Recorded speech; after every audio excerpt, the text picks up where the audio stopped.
چڑیا کے بچے۔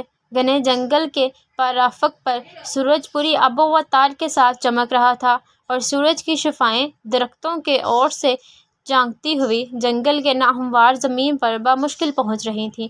گویا جنگل کی زندگی میں ہر سو جالا پھیل چکا تھا اور تمام چند پرند بھی اپنی اپنی نگاہوں میں میٹھی اور معصوم سی انگڑائی لے کر بیدار ہو چکے تھے۔ وہ سب اپنی سریلی اور خوبصورت آواز میں خدا و حمد کی حمد و ثنا میں مصروف تھے۔ درختوں پر بسیار پرندے بھی اپنے اپنے بچوں کو بیدار کر کے گزشتہ رات کے جمع کیے دانوں سے ان کو ناشتہ کروا رہے تھے۔ ننھے ننھے پرندے کے بابا جان آج دن کے لیے راشن تلاش کرنے نکل پڑے تھے، جبکہ اماں جان اپنے اپنے گھونسلوں کی صفائی ستھرائی کر رہی تھیں۔ انہی درختوں میں سے ایک درخت پر چڑیا بھی اپنے دو ننھے بچوں کے ساتھ رہ رہی تھی۔ بچوں کے ابا جان یعنی شیر میاں اپنے دیگر ساتھیوں کے دانے کی تلاش میں نکلے پڑے تھے۔ معمول کے مطابق چڑیا بی نے اپنے بچوں کو نہلایا دھلایا اور دیگر کام کاج سے فارغ ہو کر اب وہ پڑوسی کے درخت پر بی فاختہ کے بچوں کی طبیعت دریافت کرنے گئی تھیں۔ بی فاختہ کے بچے کئی روز سے سرد موسم کے باعث بیمار ہو گئے تھے۔ جاتے جاتے چڑیا بی اپنے بچوں کو کہہ کر گئی تھی کہ دیکھو شرارتیں نہ کرنا ورنہ شیطان کے چیلے کوے آ کر تمہیں کچا کھا جائیں گے۔ ادھر چڑیا بی کے جاتے ہی بچوں پر کووں کا خوف طاری ہو گیا، مگر یہ ڈر ان کی شرارتوں اور بے چین طبیعت پر زیادہ دیر حاوی نہ رہ سکا اور دونوں بچوں نے کھیلنا شروع کر دیا۔ کھیل یہ تھا کہ وہ ایک وقت گھونسلے سے اڑان بھرتے اور زمین پر آ کر تنکا اٹھا کر واپس گھونسلے میں لے جاتے۔ جو پہلے واپس آتا وہ جیت جاتا اور دوسری مرتبہ تنکا اٹھا کر لانے کے بعد تیسری مرتبہ مقابلے کے لیے دونوں تیار تھے اور زمین پر آنے لگے۔ ابھی وہ زمین سے کچھ فاصلے پر ہی تھے کہ یکا دیگر کسی چیز نے انہیں آ گھیرا اور دونوں ایک مضبوط شکنجے میں پھنس گئے۔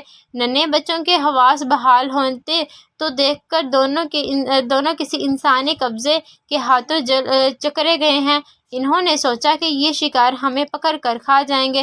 بس یہ جانتا تھا کہ انہوں نے بچاؤ بچاؤ پکارنا شروع کر دیا۔ ادھر چڑیا کو جب چیخ و پکار سنائی دی تو وہ پریشان ہو گئی، اللہ خیر کرے کہیں یہ میرے بچے تو نہیں۔ جب انہوں نے اپنے درخت کے قریب آ کر یہ منظر دیکھا تو ان کے بچے انسانی شکار بن جا رہے تھے تو ان سے رہا نہ گیا۔ حالانکہ یہ انسان تو بہت اچھے معلوم ہو رہے تھے، چڑیا بی کی سمجھ میں انہیں آ رہا تھا کہ آخر انہوں نے ان کے بچوں کو کیوں پکڑا ہوا ہے۔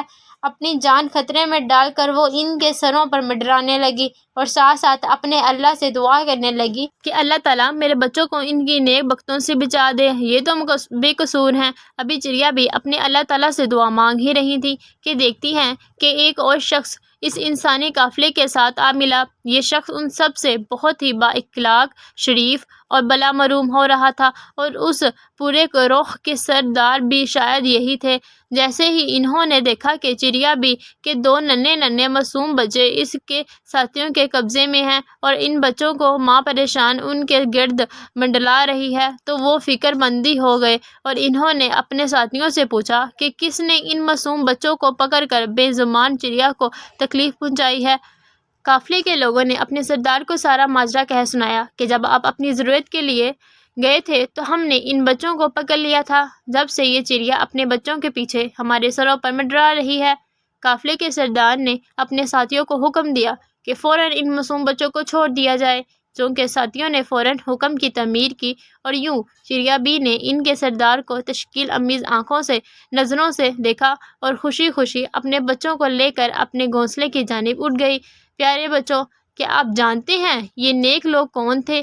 یہ نیک لوگ ہمارے پیارے نبی صلی اللہ علیہ وآلہ وسلم تھے اور صحابہ کرام تھے، اور اس قافلے کے سردار خود ہمارے پیارے نبی صلی اللہ علیہ وآلہ وسلم تھے، جو تمام جہانوں کے لیے رحمت بن کر اس دنیا میں تشریف لائے۔ امید کرتی ہوں آپ کو میری ویڈیو اچھی لگی ہوگی، تو پلیز میرے چینل کو سبسکرائب اور بیل آئیکن پریس کرنا مت بھولیے گا۔ اللہ حافظ۔